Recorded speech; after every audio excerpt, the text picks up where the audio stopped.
Bom dia a todos e sejam muito bem-vindos à videoconferência de resultados do quarto trimestre de 2024 da Vivara.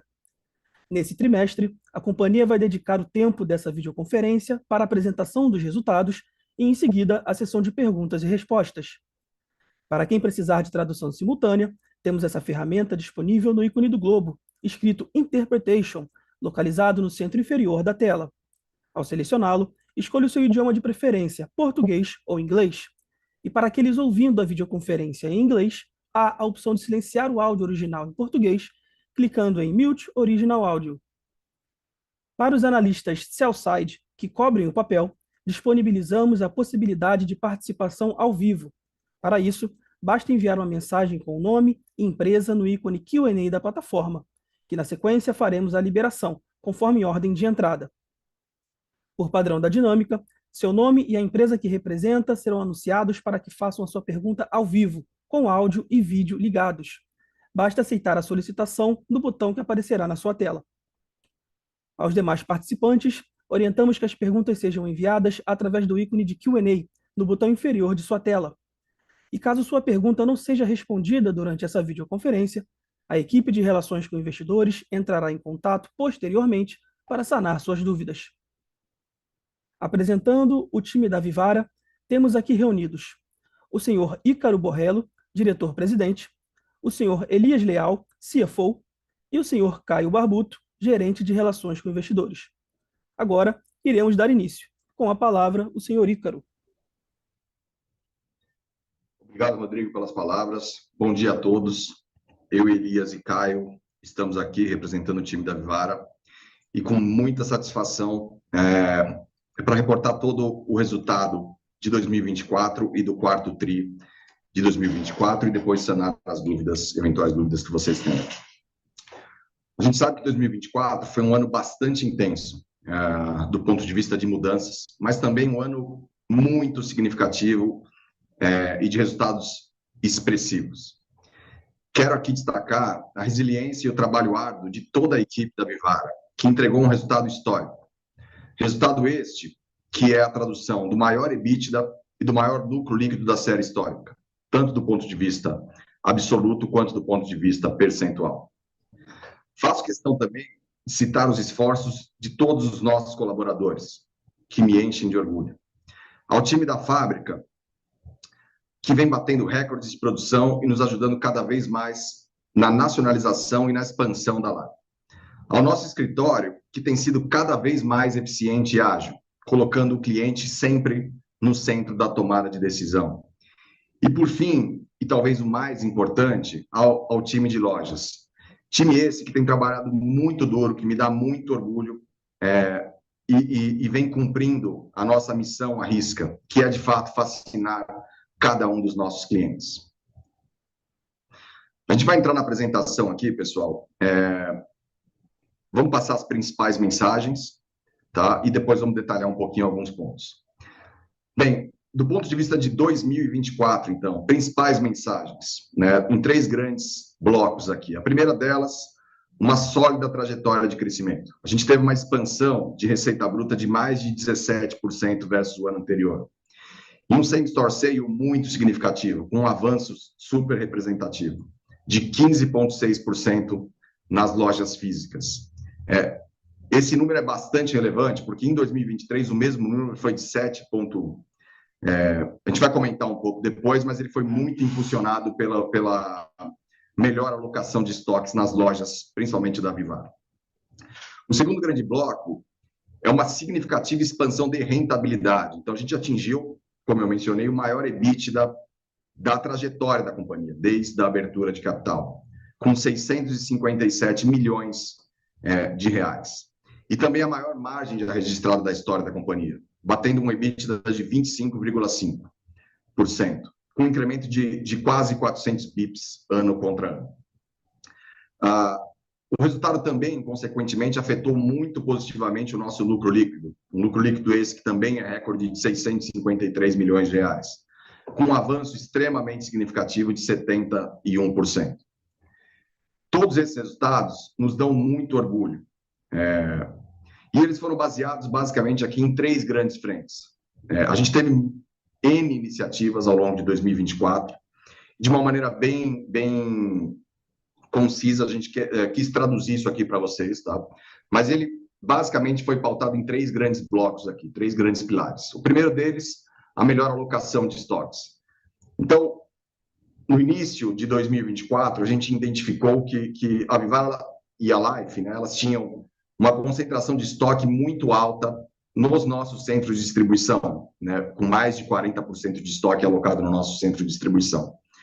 Então, a gente fez um movimento grande para empurrar esses estoques para as lojas. E isso, naturalmente, principalmente na Vivara, que estava mais estocada, trouxe para nós uma possibilidade de aumentar as nossas vendas em mesmas lojas de 7% para 15,6%, uma venda bastante expressiva do ponto de vista de same-store sale. O segundo grande bloco, e de fato foi uma iniciativa que bem robusta e ampla, focada em redimensionamento de headcounts corporativos, centralização de compras e renegociação de contratos, revisão de investimentos de marketing, mantendo a eficiência, mas fazendo mais de uma maneira mais assertiva e mais barata. Correção do comissionamento de lojas Life, né, principalmente das lojas que estavam com uma comissão muito alta. E, por fim, e muito importante, uma melhor gestão tributária, principalmente focada em PIS e COFINS. Então, aqui, a gente teve muito ganho de rentabilidade em 2 grandes frentes, uma estrutura mais otimizada e uma gestão tributária melhor. A somatória disso deu, basicamente, quase 800 bips a mais aqui de rentabilidade no nosso bottom line. Terceiro, né, e muito importante aqui, a gente reforçou as nossas linhas de atendimento aos nossos clientes, para retirar fricções da nossa jornada. Aqui, muito focado em 4 grandes frentes: logística, saque, assistência técnica e lojas. O nosso NPS ele vem refletindo isso, a nossa melhora desse nível de serviço. Tem muito por fazer ainda, né? Uma empresa de varejo, ela sempre tem que estar focada no cliente e sempre tem que estar muito preocupada em qual é o nível de serviço que a gente vai ofertar. E ele é um nível de excelência. Então, a gente saiu de um NPS de 79 para 85. Essa iniciativa ela vai perdurar na nossa missão aqui em 2025 e para os próximos anos também. Quero agora passar a palavra para o nosso CFO, o Elias. O Elias ele chegou aqui recentemente, é um cara brilhante, chegou jogando, tem ajudado a gente muito. Estou muito feliz de tê-lo aqui com a gente. E ele vai entrar em algumas linhas aqui e proativamente explicar algumas questões do nosso resultado. Posteriormente, a gente vai abrir para um Q&A, onde a gente vai tirar eventuais dúvidas que vocês tenham. Muito obrigado a todos. Obrigado, Vitor. Muito orgulho que eu estou aqui falando sobre o nosso resultado. Primeira vez que eu estou podendo ter a oportunidade de falar sobre o resultado da Vivara. E já falando aqui de, realmente, como você falou, números históricos, né? Então, como você já falou um pouco dos números, eu vou me adiantar um pouco na apresentação. A gente vai abordar um pouco mais em detalhe alguns números e 2 mudanças contábeis que afetaram o nosso resultado nesse 4º trimestre e, consequentemente, né, no ano. Então, já estão bastante detalhadas nas nossas DFs, no release, mas eu vou dar um pouco mais de cor ao longo da apresentação. Então, vamos em frente aqui.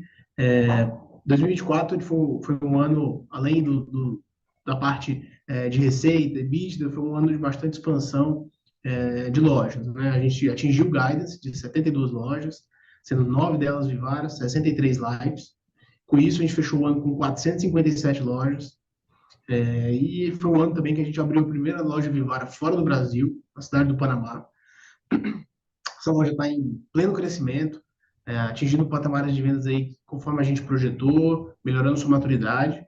E essa operação está sendo super importante para que a gente possa ajustar o nosso processo de exportação, pensando aí no potencial que a gente tem de crescimento fora do Brasil, e também a operação à distância, né? Outro país mais distante do que aqui, outra língua. Então, tá sendo bem importante para a gente ir modelando isso aí daqui para frente. Como vocês sabem, a gente tem presença em todos os estados do Brasil, mas mesmo assim a gente vê bastante crescimento potencial ainda, principalmente em Life, mas também em vários shoppings com o potencial da gente colocar lojas Vivara. E aí, a gente abre a nossa receita aqui por canal. Pode passar a página, por favor? Já passou. Um segundinho, por favor, só porque problemas técnicos.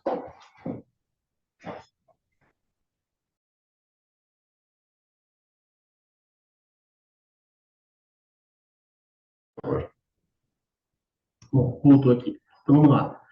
Aqui vocês conseguem ver, dando um pouco mais de cor aqui no nossa receita por canal. A gente teve um crescimento de 14% na receita bruta, no trimestre contra trimestre. Mas eu vou em frente, dando um pouco mais de visibilidade nos 3 principais canais: Lojas Vivara, Lojas Life e canal digital. Então, na Vivara, né, a gente teve uma receita bruta de 2,1 bi no ano, crescimento de 13,6%, bastante significativo, principalmente porque a gente vê que são lojas que já têm uma maturidade, que são 266 lojas já pelo Brasil, e mesmo assim conseguimos entregar aí um same-store sales de 12,7% em 2024. Na Life, a gente, que é a nossa categoria aí com maior potencial de crescimento, a gente vê que o ritmo de crescimento continua bastante forte. Então, a gente fechou 2024 com 646 milhões de reais de receita bruta, crescendo quase 50% versus 2023, e um same-store sales de quase 30%.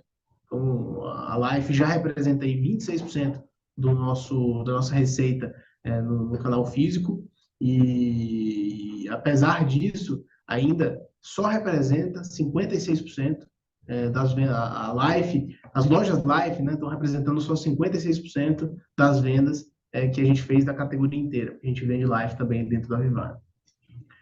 E aí, o terceiro canal que eu gostaria de destacar é o digital. A gente atingiu aí quase 470 milhões de receita bruta, pouco mais de 7% de crescimento versus 2024, e com um aumento de clientes ativos e também com o avanço da omnicanalidade, que é algo que a gente está impulsionando bastante aqui dentro. E aí, entrando um pouco mais em detalhe nos números, a gente traz aqui a margem bruta, né? A gente fechou o quarto tri com 74,3% de margem bruta, um crescimento substancial versus 2023. E aqui a gente começa a explorar a primeira mudança contábil que fizemos nesse tri. Então, no quarto tri desse ano, a gente passou a fazer a alocação dos gastos gerais de fabricação, conhecido como GGF. Vocês vão ouvir a gente falar dessa sigla aqui daqui para frente bastante, que engloba aí salários, energia e depreciação, dentro do custo unitário dos produtos. Então, até 2023, o valor desses gastos afetava o resultado da companhia no período em que eles eram incorridos, independente se o produto era vendido ao consumidor final naquele ano ou não. O aumento que a gente teve de produção em 2024, a gente passou a alocar esses gastos no custo dos produtos, de forma que ele vai afetar o resultado somente no momento em que esse produto foi efetivamente vendido para o consumidor final. Então, o efeito de 2024 inteiro foi integralmente reconhecido no quarto trimestre.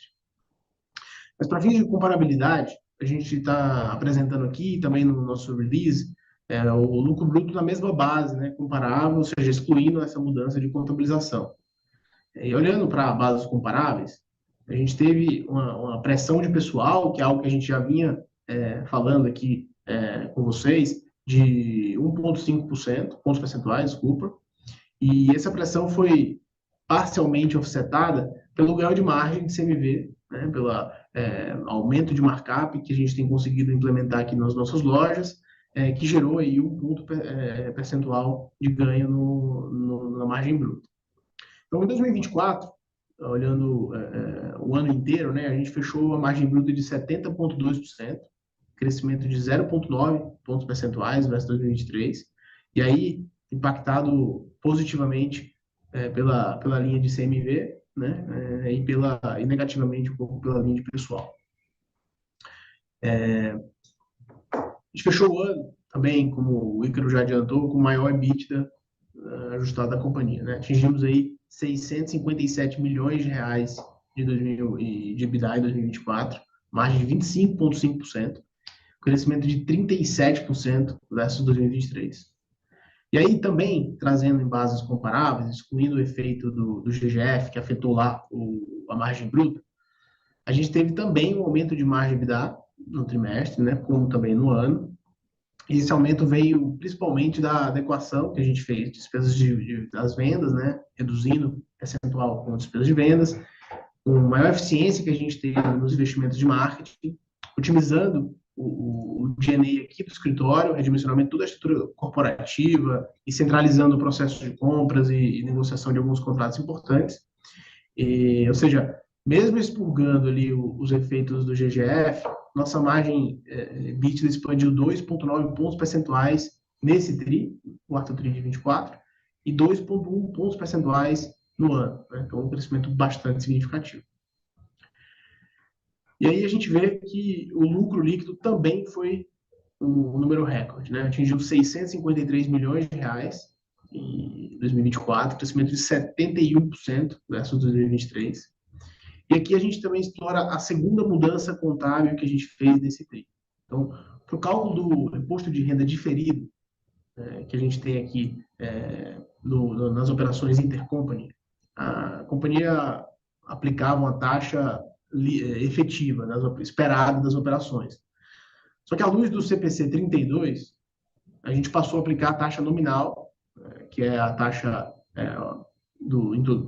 vigente em todo o território nacional, de 34%.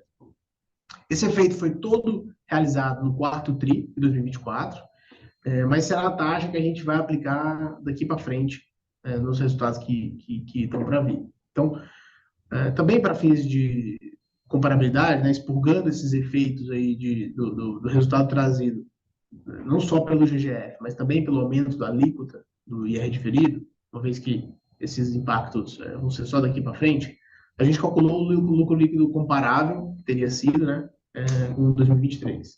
E esse lucro teria sido de 558 milhões de reais. Também um crescimento significativo de 51% versus 2023. E aí, na perspectiva de caixa, a companhia fechou 2024 com um CAPEX de 129 milhões, quase 30% a menos do que em 2023, principalmente devido a uma maior disciplina no CAPEX das novas lojas e também pela finalização dos investimentos que a gente fez na nova fábrica, né, na mudança de fábrica que a gente fez, que afetaram principalmente o CAPEX de 2023. Fechamos o ano também com 86 milhões de geração de caixa operacional, pós-pagamento de IR, juros e arrendamentos, e o endividamento bruto um pouco menos de 400 milhões, com o indicador dívida líquida em 0,2 vezes, bastante saudável. E aí, antes de passar a palavra novamente para o Ícaro, eu queria que ele vai falar um pouco das perspectivas para 2025 e também fazer o fechamento aqui e abrir para perguntas. Queria novamente agradecer aqui toda a receptividade que eu tive aqui na Vivara. Tive a oportunidade de visitar várias lojas, tive a oportunidade de visitar a nossa fábrica. Fiquei bastante impressionado com tudo que eu vi, tanto nas lojas como na fábrica, como aqui no escritório. Muitas pessoas motivadas, alinhadas, sabendo para onde a gente quer ir. Isso me deixa bastante confiante que 2025 vai ser ainda melhor do que foi 2024 e o futuro da Vivara é bastante, bastante promissor. Ícaro, vai lá. Obrigado, Elias. Pessoal, conectando um pouco aqui o que a gente fez em 2024, foi um ano muito focado em rentabilização, né, por SG&A, gestão tributária e NPS. A gente continua, então, né, com essa iniciativa muito focada em nível de serviço.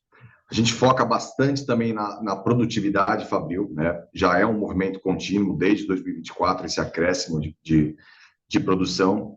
E, por final, a gente traz uma agenda aqui muito importante do ponto de vista de inovação. Inovação essa que é dividida em duas grandes caixas aqui. A primeira delas, tecnologia, e a segunda, produto. Produto esse que é uma iniciativa muito importante até para melhor alocação aqui e gestão do nosso capital de estoques, tá? Então, aqui em algumas frentes. Primeira delas, fábrica aqui, né? Duas grandes iniciativas. Primeira delas, concluir a jornada de nacionalização da Life. Então, a gente atingiu bons patamares em 2024, teve uma grande evolução de 55% para 80% aqui das produções internas, e em 2025 a gente quer finalizar essa jornada. O segundo grande passo aqui da fábrica e a grande missão é continuar, né, ganhando mais produtividade, ou seja, sendo menos custosa e cada vez produzindo mais para que a gente siga, né, possibilitando a expansão massiva e acelerada da Life. Estoques, né? É um ponto importante para a gente endereçar aqui. O primeiro deles, otimização da gestão de capital alocado. Então, a gente fez um movimento, né, no ano passado de maior estocagem. Foi um movimento que possibilitou para a gente ter um same store bem importante, né, uma diferença bem importante, principalmente em Vivara. Foi um movimento acertado, na nossa opinião, né, dado os patamares de ouro que a gente tem hoje, né? Então, a gente estava com um estoque médio ali precificado a 480, 490 reais. Hoje a commodity está a 550. Então, a gente tem uma vantagem competitiva bem grande nisso. E, por fim, falando de Life, né, um aumento de estoques nas lojas Life, priorizando um refresco aqui, né, tanto do ponto de vista de coleções quanto de Moments, né? Então, a gente já fez um movimento importante em coleções, isso vem dando um resultado bem interessante para nós. E ao longo dos próximos meses, a gente vai fazer o mesmo movimento com a linha Moments.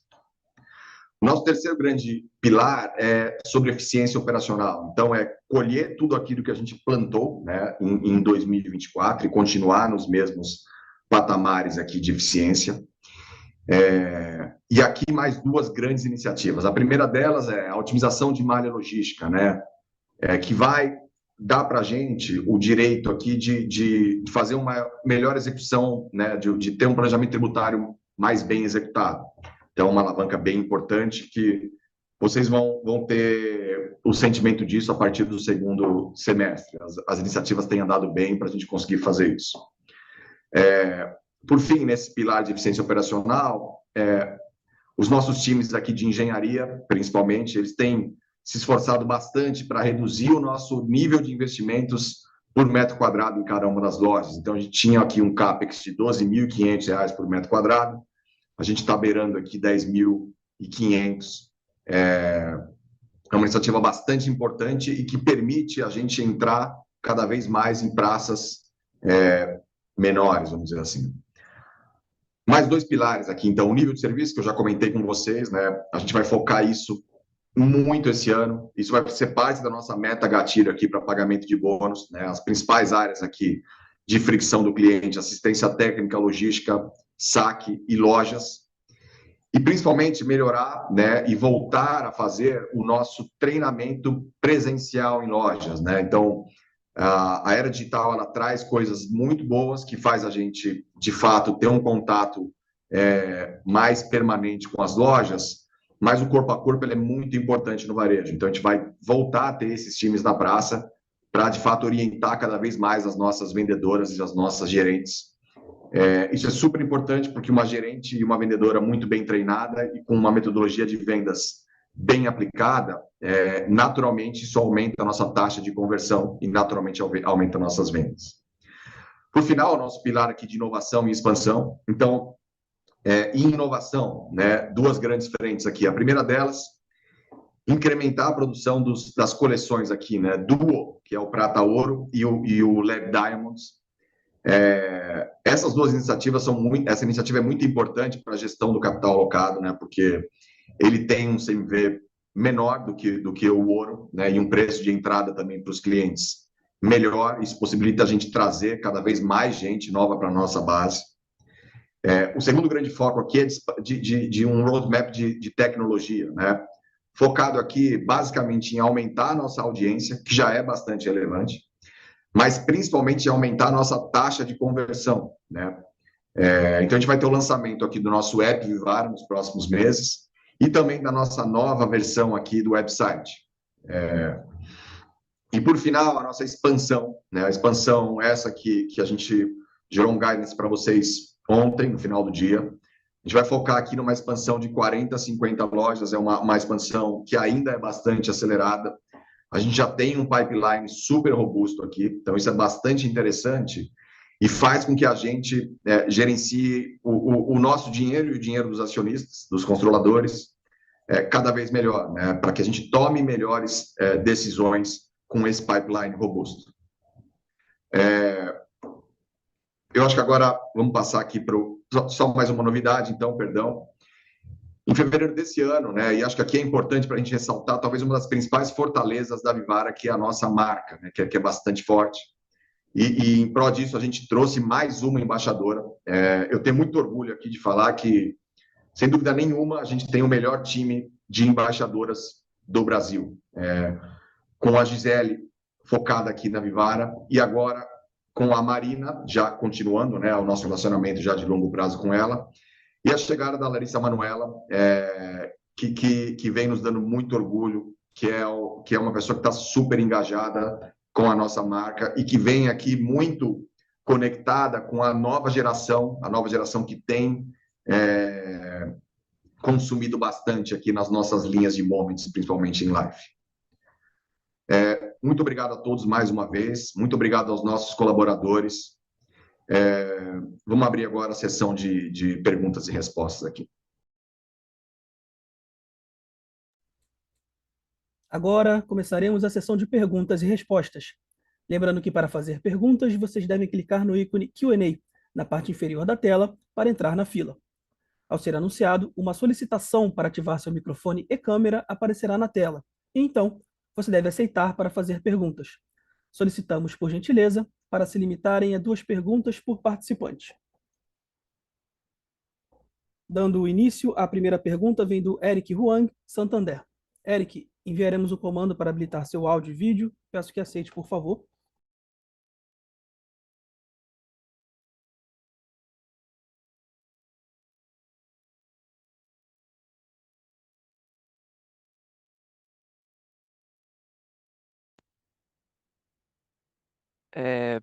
Bom dia, pessoal. Bom dia, Ícaro, Elias, Caio. Obrigado aí por pegar a nossa pergunta.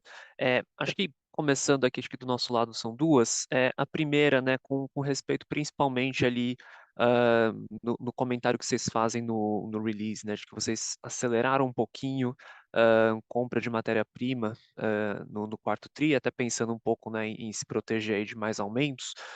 Quando a gente olha para 2025, né, o que dá para a gente pensar em termos desse, talvez, buffer adicional que vocês fizeram, né, o quanto que isso poderia impactar aí a dinâmica de custo médio para vocês ao longo desse ano? Essa seria a primeira pergunta. E a segunda, acho que olhando um pouquinho mais para esse lado, né, de otimização, principalmente olhando para mix de lojas e tudo mais, se vocês puderem comentar um pouquinho, né, como é que tem vindo nessa essa evolução, principalmente do lado de live, né, vocês comentam ali de resultados um pouco mais encorajadores em live, então se talvez conseguissem dar um pouquinho mais de cor, de como que isso tem de fato, né, se traduzido aí na ponta, acho que ajudaria a gente, e aí também fazendo um pouco do gancho de como que vocês têm visto já, né, a performance nesse início de ano, agora que vocês rodam talvez com um pouco mais de projetos aí, principalmente do lado de estoques, tanto em Vivara e agora também Life, rodando já, né, numa crescente. Obrigado. Obrigado pela sua pergunta, Eric. Vamos na primeira resposta aqui, então, né? Comentando até um pouco mais abrangente aqui do ponto de vista de estratégias de estoque. De fato, a gente se estocou bastante no ano passado, né? Já projetando aqui o aumento do ouro, e isso foi uma estratégia bastante assertiva. E também, do ponto de vista de varejo, né, a gente se estocou para fazer algumas apostas comerciais. Apostas essas que deram muito certo, né, principalmente em Vivara, onde a gente aumentou o nosso same-store. Em Life, quando a gente aumenta os estoques de coleções, elas também já vêm dando muito certo agora no primeiro trimestre. Qual que é a direção disso, né? A nossa direção é, de fato, a voltar para patamares históricos de dias de estoque, e aí, cada vez mais, né, a gente vai desovar os estoques que têm uma velocidade de vendas menor e ficar com produtos acabados que são bons, aqui, o que a gente chama de curva ABC. Então, como que a gente vai tratar vai endereçar isso, né, essa otimização aqui do capital alocado? A primeira delas é a melhor alocação de estoques, de tudo que a gente já tem dentro de casa. Então, a gente fez algumas apostas, muita coisa deu certo, a gente subiu um same-store de 7 para 15 em Vivara, e teve algumas coisas que não performaram tão bem quanto a gente gostaria. E está tudo bem, esse é o varejo, é assim mesmo. A boa notícia é que a gente já retornou esses estoques, né, de coisas que não performaram tão bem para o nosso centro de distribuição, e agora no final de março a gente já está empurrando isso para as lojas que de fato vendem bastante esses produtos, esses SKUs. Tá? O segundo grande ponto aqui, que vai ajudar muito a gente a endereçar essa questão, é o aumento das linhas de Duo, né, que é o nosso prata, ouro e diamante laboratório. Elas têm um CMV menor, elas têm um preço para o cliente menor, e isso vai ajudar muito a gente, né, fazer essa gestão e também, muito do lado do top line, de trazer uma nova base de clientes. E o terceiro grande ponto, né, que é a otimização vamos dizer assim, dos sobreestoques, né, do que a gente hoje vê aqui que internamente tem oportunidade para a gente desovar isso, principalmente em sazonalidades aqui, né, que é algo bastante importante para o nosso negócio. Então, são essas três grandes frentes que vão levar a gente aqui para um patamar bem adequado, né, e histórico do ponto de vista de dias de estoque. Eu vou passar a bola para o Elias aqui, que ele tem uns dados bem interessantes do ponto de vista de matéria-prima, que foi a sua pergunta aqui, focada, tá?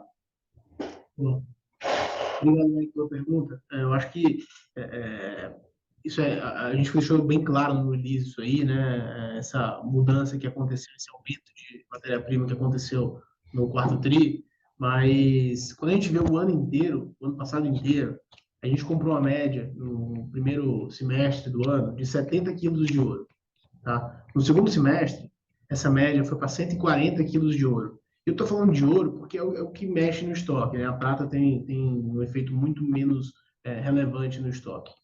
Então, a gente dobrou a média de compra de ouro por mês do primeiro semestre para o segundo semestre do ano passado.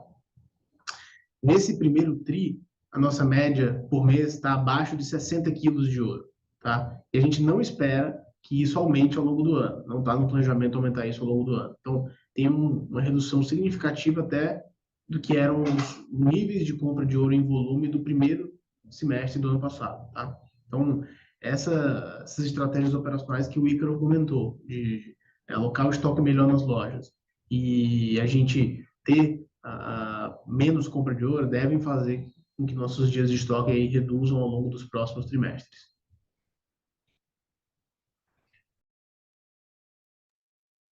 Né, da otimização dos mix aqui de lojas, né? Então, vamos endereçar aqui em dois temas, né? Principalmente focado em live.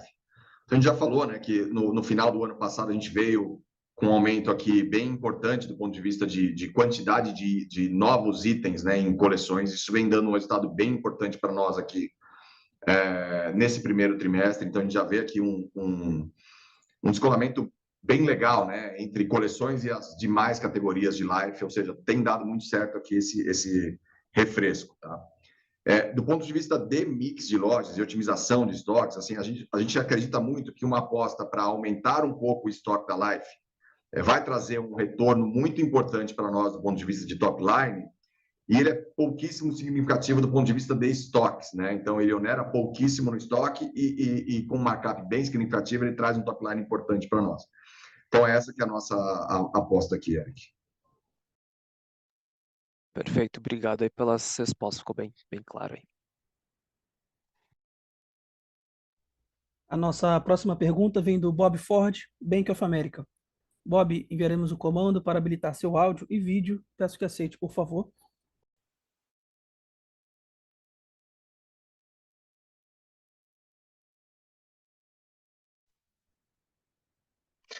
Bom dia a todos e obrigado por pegar minhas perguntas.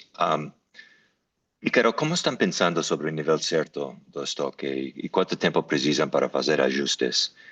E qual tem sido a resposta inicial do mercado do ouro vermelho e Lab Diamonds, por favor? A gente endereçou um pouco, né, essa pergunta aqui na resposta do Eric, então a gente entende que até o final do ano a gente vai estar em patamares históricos, né, do ponto de vista aqui de níveis de dias de estoque, tá? Ok. E a segunda resposta, né, sobre Lab Diamonds e Prata Ouro, que é a linha Duo, né? A gente vê um crescimento aqui de mais de 3 dígitos aqui, né? 3 dígitos relevantes do ponto de vista de Duo, da linha Duo. Agora, em março, né, aqui, acho que nos próximos dias, semana que vem, a gente vai começar a comunicar isso de uma forma mais abrangente, né, com o nosso consumidor. A gente nunca teve, né, vamos dizer assim, essa doutrina com o nosso consumidor. Então, é algo novo que a gente vai começar a comunicar e, sem dúvida nenhuma, esse negócio vai começar a andar. Tanto do ponto... andar, assim, ele já está vendendo muito, mas ele vai ser cada vez mais relevante do ponto de vista de share dentro das vendas da Vivara. Tanto do ponto de vista de prata-ouro, da linha Duo, quanto de Lab Diamonds.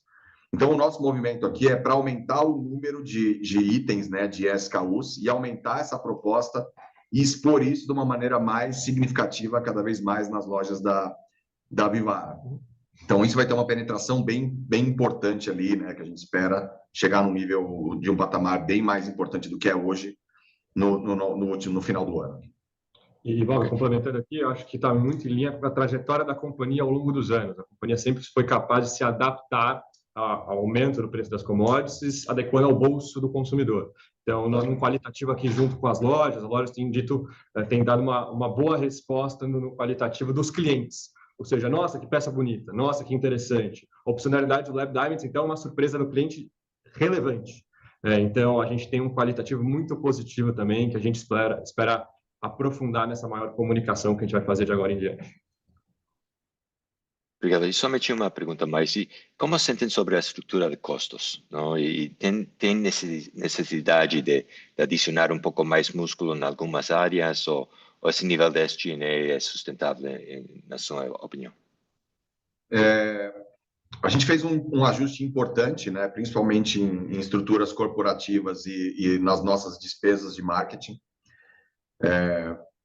Como a gente comunicou para vocês, lá no terceiro trimestre, né, as despesas de marketing elas estavam próximas de 2,5, 2,6 da receita líquida.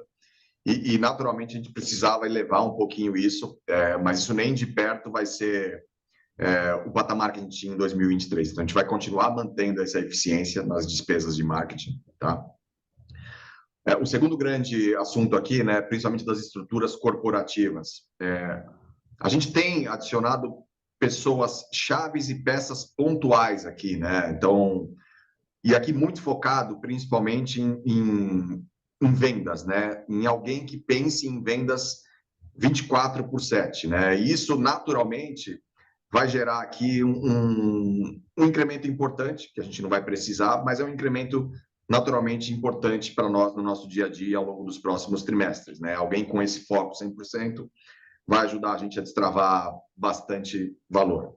Então, resumindo aqui, marketing, a gente mantém, né, um patamar um pouquinho mais elevado do que a gente viu ali no terceiro trimestre, mas ainda com ganho bastante expressivo versus o que a gente tinha lá em 2023. E pessoas é um incremento pontual, mas que faz muita diferença no nosso dia a dia e que vai ajudar a gente a preparar a Vivara para um próximo estágio, né? Para ser uma companhia 3, 4 vezes maior aqui num médio prazo. Muito obrigado.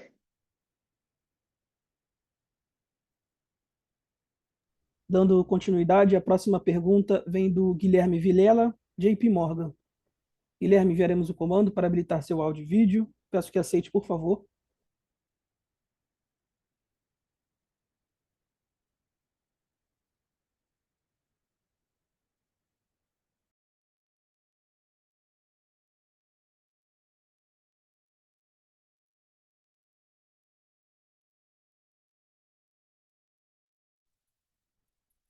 Opa, me escutam? Pessoal, Sim. bom dia. Ícaro, Elias, Caio, obrigado por pegar minhas perguntas aqui.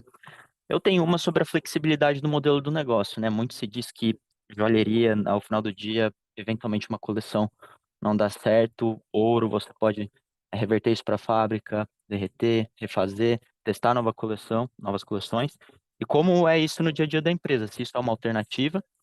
Vocês comentaram bastante sobre testar produtos que eventualmente estão com turnover baixo em outras regiões, e como seria efetivamente essa flexibilidade do negócio, dado que se trata com ouro, que é efetivamente uma matéria-prima flexível. A minha segunda pergunta é sobre o guidance de lojas, né? Se vocês pudessem dar uma visibilidade de como ela deve se dividir entre Life e Vivara, e também como ela se deve dividir entre as geografias, né? Entre estados, para a gente ter uma menor visibilidade aqui, novas fronteiras. Obrigado, pessoal. Obrigado, Guilherme. Obrigado, Guilherme, pela pergunta. Do ponto de vista de flexibilidade, né?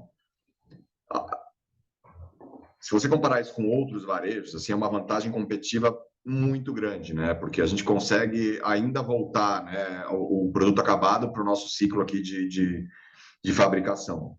A nossa escolha, né, do ponto de vista de derretimento de uma peça, é sempre a última, né?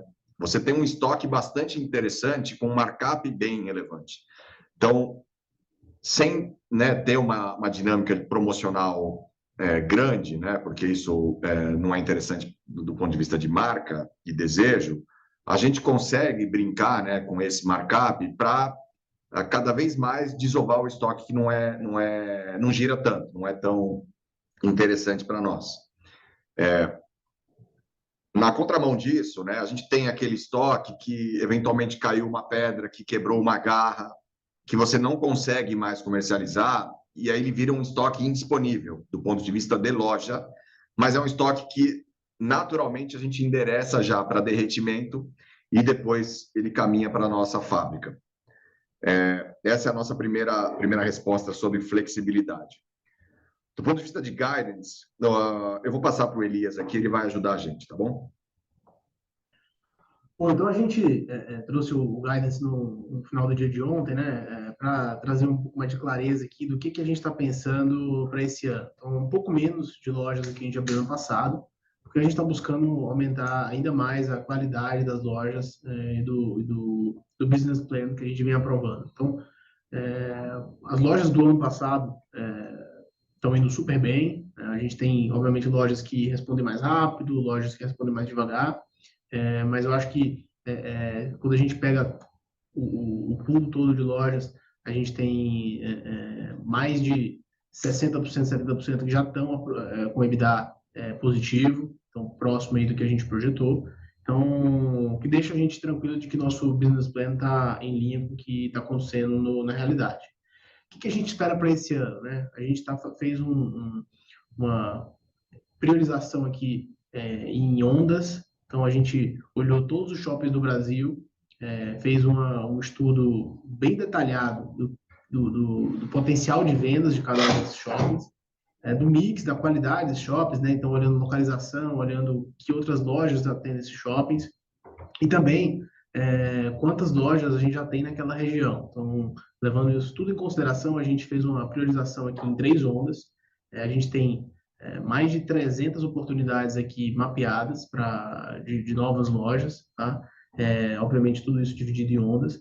Então, e aí o X da questão aqui, uma vez que a gente já tem priorizado, tem identificado que aqueles shoppings têm potencial de receber novas lojas, é a gente conseguir boas negociações de CTO. Então, a gente tem sido bem recebido pelas empresas de shoppings quando a gente tem trazido esses temas, porque a Vivara e a Life são lojas importantes aqui para a imensa maioria dos shoppings do Brasil. Então, a gente espera que essas lojas que a gente vai abrir esse ano tenham bons retornos, ROICs ainda maiores do que foram no ano passado, com uma metrificação muito clara de se o ponto aquele disponível é um ponto bom, se o shopping disponível é um bom shopping e se a qualidade do business plan está elevada. Então, a gente ainda não tem uma definição de onde vai ser, porque na primeira onda que a gente elencou, tem shoppings pelo Brasil inteiro. Vai depender se os pontos que a gente acha que são os melhores pontos dos shoppings estão disponíveis, a gente só entra nos melhores pontos dos shoppings, e se a gente vai conseguir boas negociações de CTO e de allowance que vão trazer um bom retorno sobre o capital investido da companhia. Deixa eu... Um outro ponto aqui, né? A nossa velocidade de expansão ela ainda é bastante acelerada e a gente está bastante focado em aumentar o nosso nível de serviço. Quanto mais a gente vê que o nosso nível de serviço, né, ao ponto que a gente observar que ele já está num patamar adequado, nada impede da gente aumentar essa velocidade de expansão, dado que a gente tem um pipeline super robusto aqui. Então, ainda é uma velocidade bastante acelerada, que dá bastante trabalho para executar, mas a gente está preparado com as equipes para executar mais se a gente entender que é o momento adequado, né? Certo, pessoal, muito obrigado, viu? A próxima pergunta vem da Daniela Eiger, XP. Dani, enviaremos o comando para habilitar seu áudio e vídeo. Peço que aceite, por favor.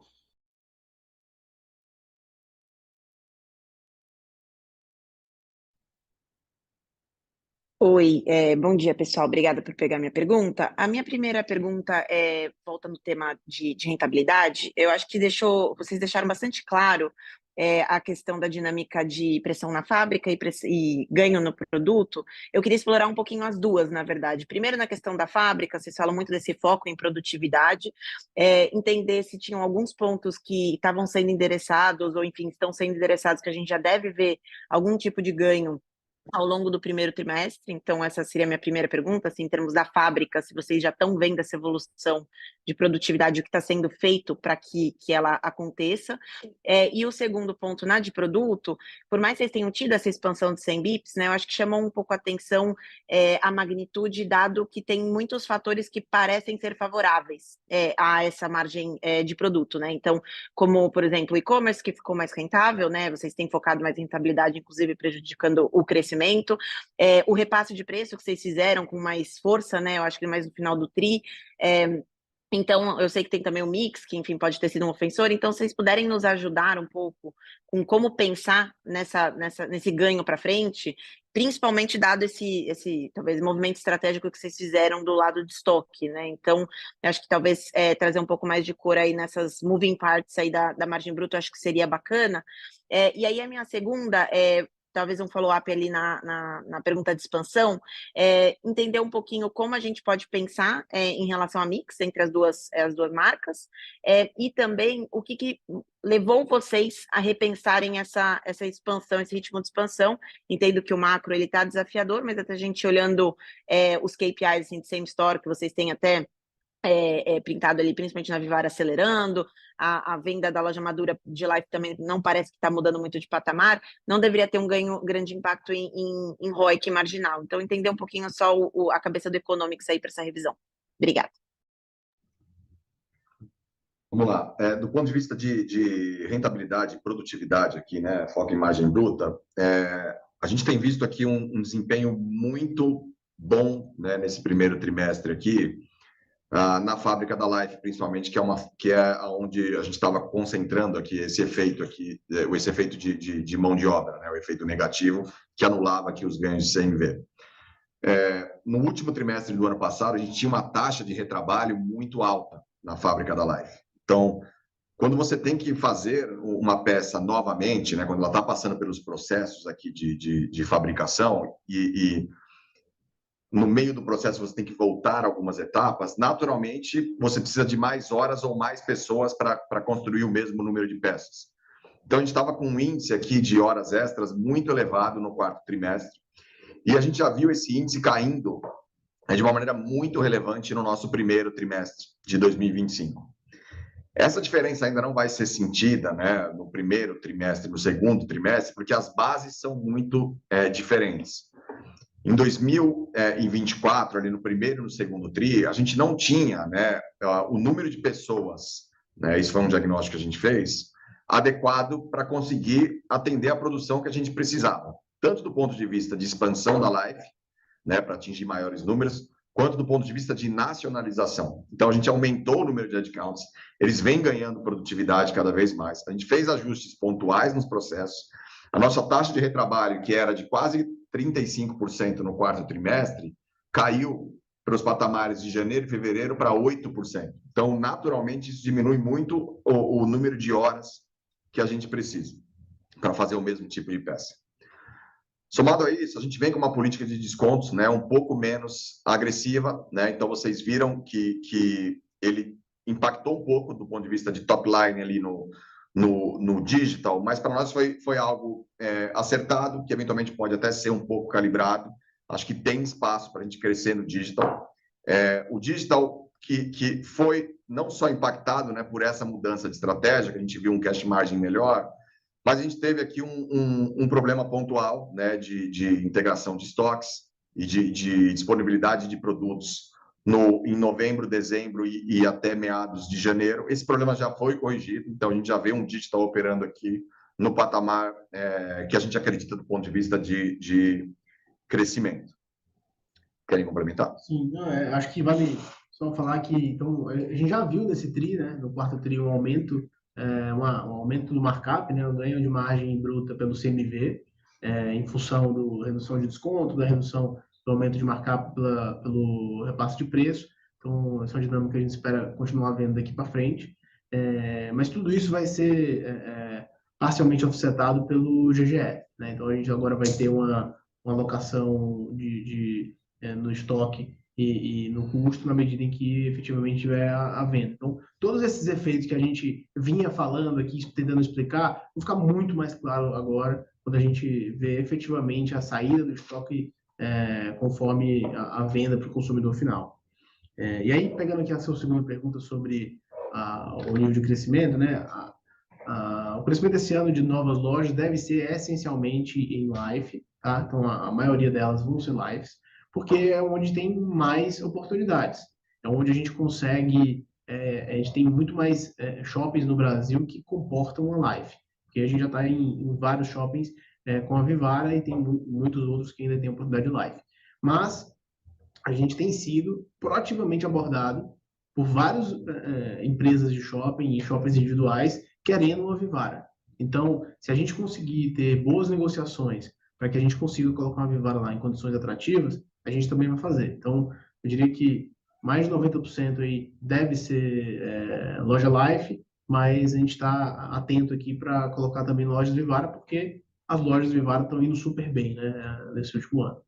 E só mais 2 pontos aqui. De fato, então, tem, né, a oportunidade de, eventualmente, expandir um pouco mais a Vivara, na área que o Serviço está indo muito bem.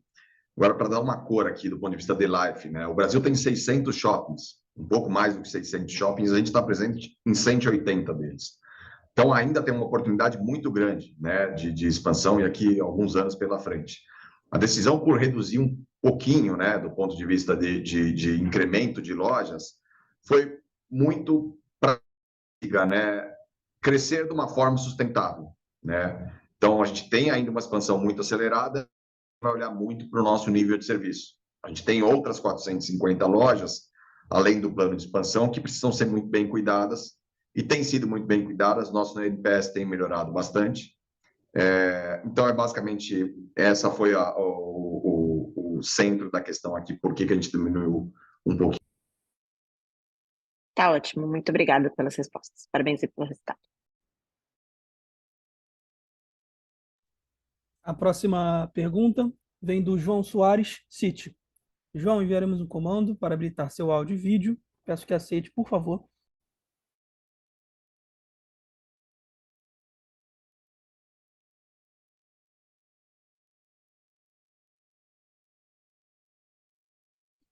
Bom dia, estão me ouvindo? Sim. Oi, João, estamos ouvindo. Oi, cara, tudo bem? Não, vamos lá, tem 2 pontos aqui rápidos. Primeiro, eu queria explorar um pouco o comentário do Ícaro, né? Falou do começo do ano, falou que, né, as coleções estão performando muito bem. Queria ver um pouco como é que vocês têm visto, entender melhor exatamente esse, não só a performance da Life de maneira mais ampla, mas entender como é que vocês estão vendo a performance dessas coleções, tanto de Vivara quanto Life, seria interessante. E também é uma pergunta aqui um pouco pontual em relação ao alongamento da vida útil de algumas itens do imobilizado. Elias, se você puder só explicar um pouquinho o que gerou essa mudança, o que aconteceu em relação a essa linha, seria muito bom aqui. Obrigado. Eu vou pegar a primeira aqui, o Elias pega a segunda pergunta. Então, a primeira, né? A gente lançou bastante coleção e conseguiu com que essas coleções estivessem nas lojas mais ou menos em meados de janeiro, vamos dizer assim. Aqui, 100% focado na Life, tá? E a gente tem visto que o share, né, dessas coleções recém-lançadas, ele tem sido cada vez mais expressivo do ponto de vista de vendas, né, versus as coleções mais antigas. Ou seja, era nítido para nós que a gente precisava de uma atualização aqui no nosso portfólio, e isso vem dando bastante certo, e acho que foi uma estratégia bem acertada. Tanto é uma verdade que a gente vê aqui um descolamento entre coleções e as demais categorias que a gente ainda está no processo de atualização disso. Do ponto de vista do primeiro trimestre, né, ele é um trimestre um pouco confuso, né, mudanças de carnaval entre meses e etc. Então, a gente vê uma tendência crescente ao longo do trimestre e temos aqui projetado um resultado sólido do ponto de vista de top line. E aí, falando um pouco do que você trouxe aí da vida útil dos ativos, a gente tem, na maioria dos contratos, uma duração de 5 anos e uma previsão na renovação de que a gente teria que fazer uma reforma. Só que muitos das lojas, após um estudo que a gente fez, não necessitam de uma reforma efetiva e não se encontram totalmente depreciadas. Então, a gente reavaliou o tema, então fez um laudo completo de todas as lojas, daquelas que já estavam depreciadas, que precisam de reforma, aquelas que ainda não estão depreciadas, e com isso a gente aumentou pontualmente, então, em algumas lojas, isso foi feito individualmente, loja a loja, e aí agora vai ser muito mais fidedigno à realidade, não puramente à taxa de depreciação fiscal. E aí, em termos de impacto em P&L, você deveria ter uma depreciação menor, tax shield um pouco menor também. Como é que vocês veem o impacto em P&L disso ao longo do tempo? Isso aí. A gente deve ter uma depreciação um pouco menor, mais alongada, né? E aí, consequentemente, um tax shield um pouco menor, mas que não deve afetar de forma significativa o nosso resultado, não. Isso que eu ia trazer, João, não é significativo. Perfeito. Boa, senhores. Obrigado, hein? Obrigado a você. A próxima pergunta vem do Rodrigo Gastim, Itaú BBA. Rodrigo, enviaremos um comando para habilitar seu áudio e vídeo. Peço que aceite, por favor.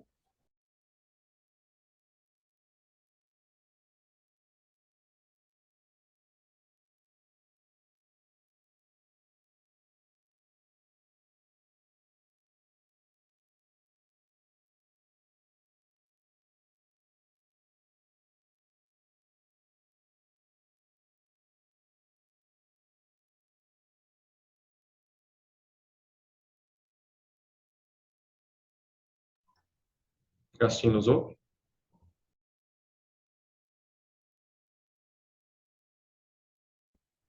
Vamos lá, pessoal.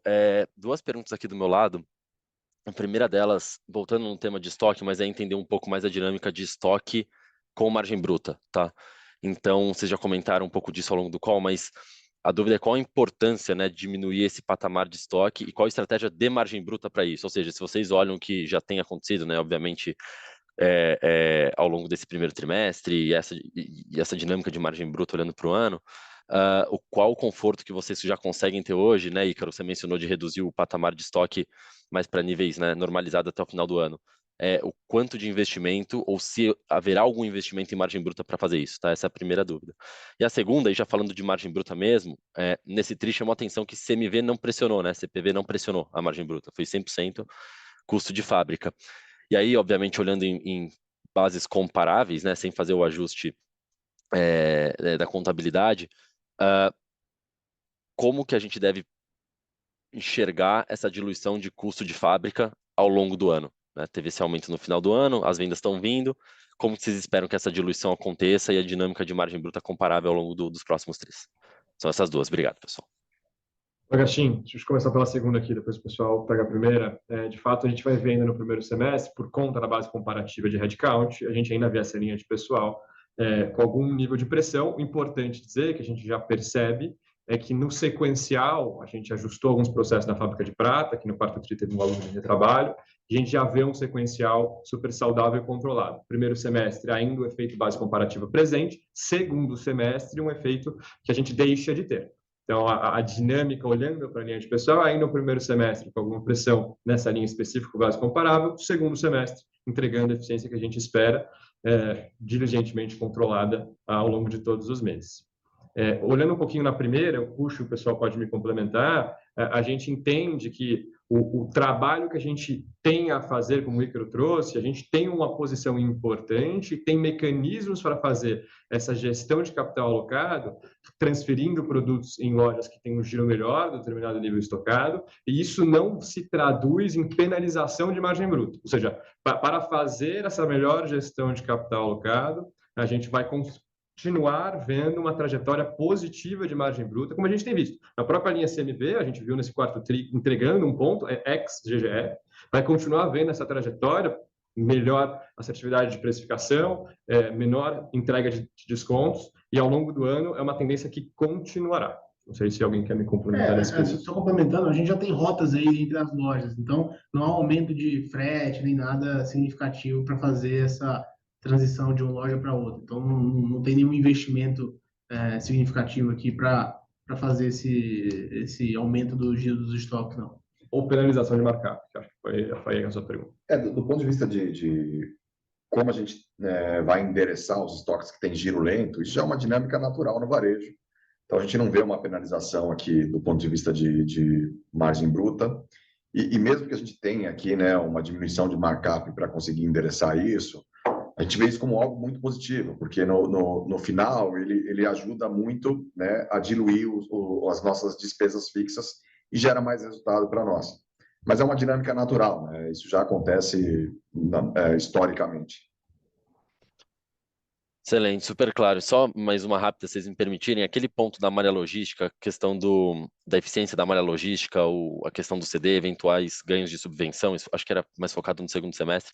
Algum update nesse tema? Acho que pode ser um ponto relevante para vocês esse ano. É um ponto bem relevante, tem evoluído bem, a gente já tem local, a gente está no processo aqui de contratação, enfim, da mão de obra e etc., para botar isso de pé o mais rápido possível. A gente entende que isso vai começar a impactar mais relevantemente no segundo semestre, e sim, é bastante importante do ponto de vista de resultado. Assim que a gente tiver definido todas as avaliações, a gente compartilha mais detalhes de espaço, investimento e potenciais ganhos atrelados. Show, excelente, super claro. Obrigado pelas respostas, pessoal. Obrigado, Garcia. A próxima pergunta vem do Alexandre Namioka, Morgan Stanley. Alexandre, enviaremos um comando para habilitar seu áudio e vídeo. Peço que aceite, por favor.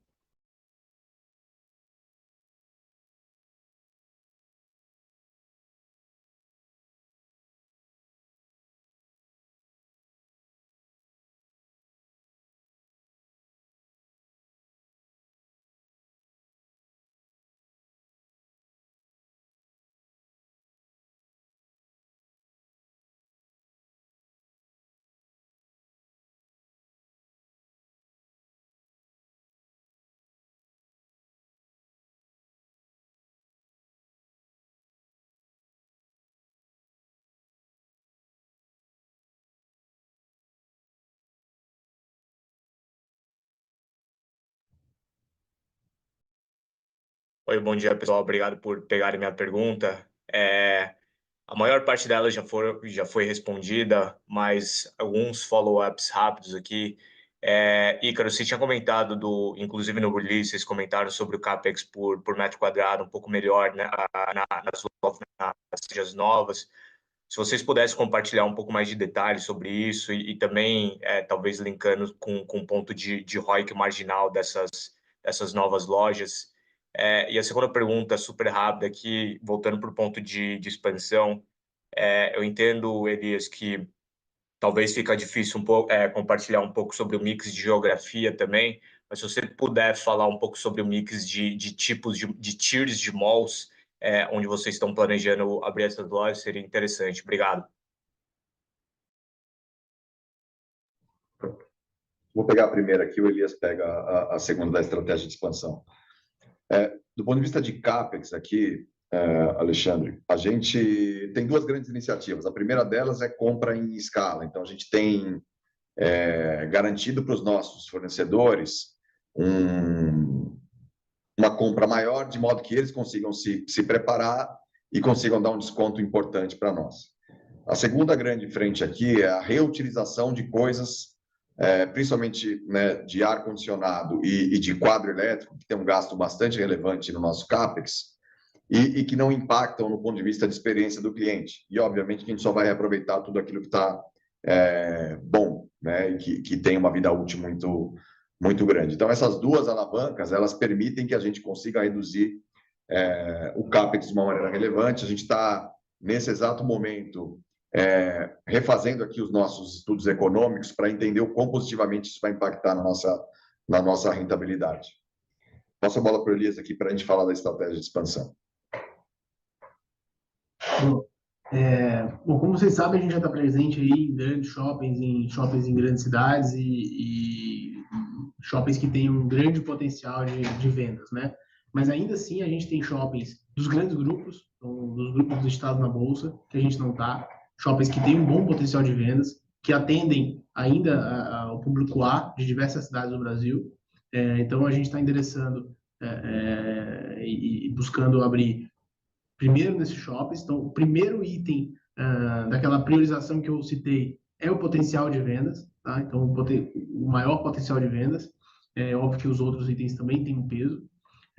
Então, a gente vai... Por isso que a gente dividiu em ondas. Então, primeiro a gente vai no maior potencial de vendas, focados em shopping A, B, para que a gente consiga primeiro ter lojas em shoppings com potencial maior e depois, na segunda ou terceira onda, a gente vai para shoppings com potencial um pouco menor, mas que ainda assim, devido a desconto, CTO e allowance, a gente conseguiria ter bons ROICs. Perfeito, super claro, pessoal. Obrigado. A próxima pergunta vem da Isabela Lamas, UBS. Isabela, enviaremos o comando para habilitar seu áudio e vídeo. Peço que aceite, por gentileza.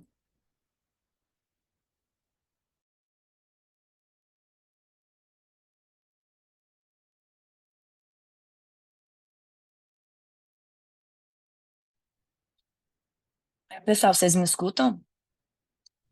Sim, escutamos bem.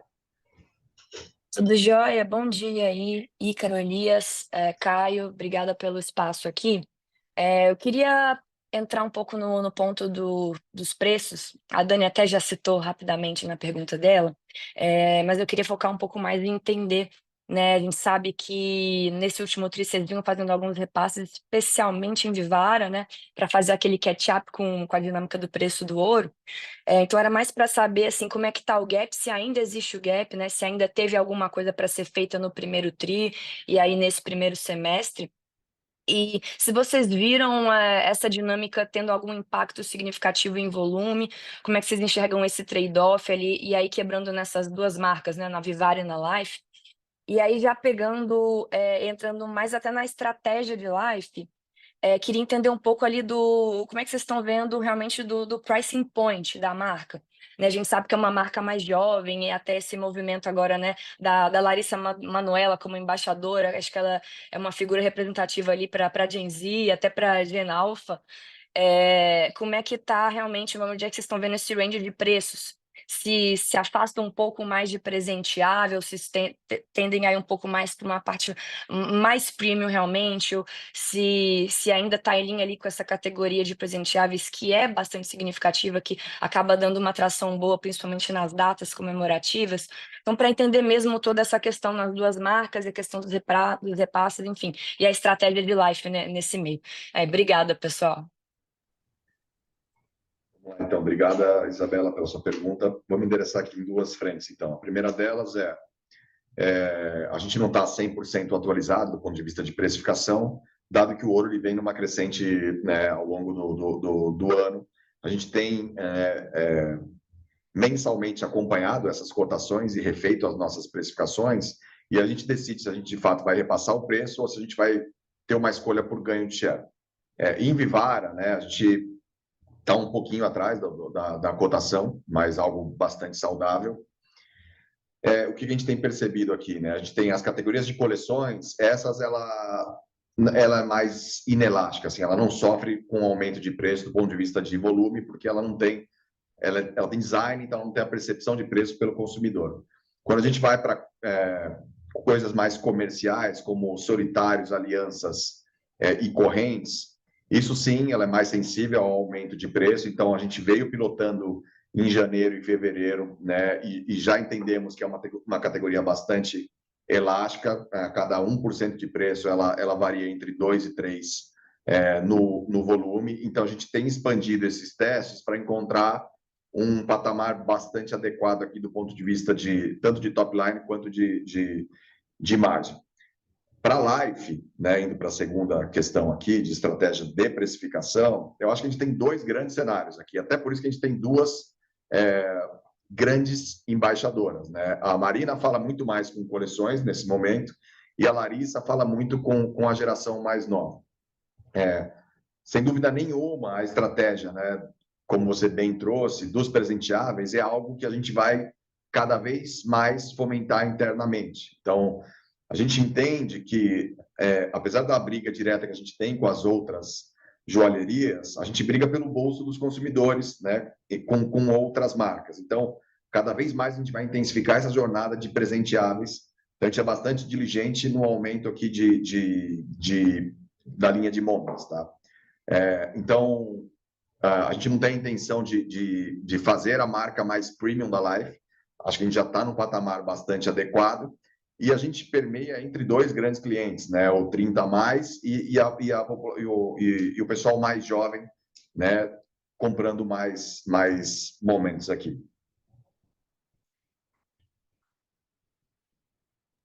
Claríssimo. Obrigada. Obrigado.